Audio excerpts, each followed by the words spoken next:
Mangdiskuta sa Remedios mga bakla!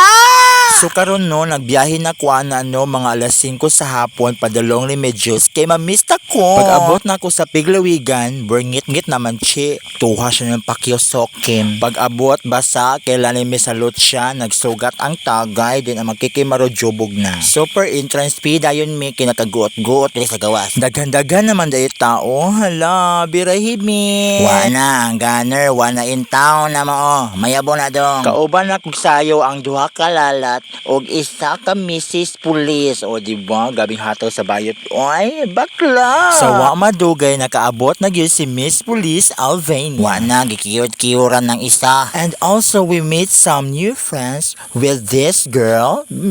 Tuway di ay. O kining Bangladesh. O Bangladesh po. O samot po ning tumbalati. And after 4 years ago, napuno na gyud og tao ang gymnasium. Mga keks, naaday ko ipalaila sa inyo na si Miss Tattoo. Kagwapa sa kong amihan, oy. Pasnaya! Salamat kay Miss Police Alvania, nakahunong na jud ang bayo sa Crossing Luna, then padong na kuana pa uli.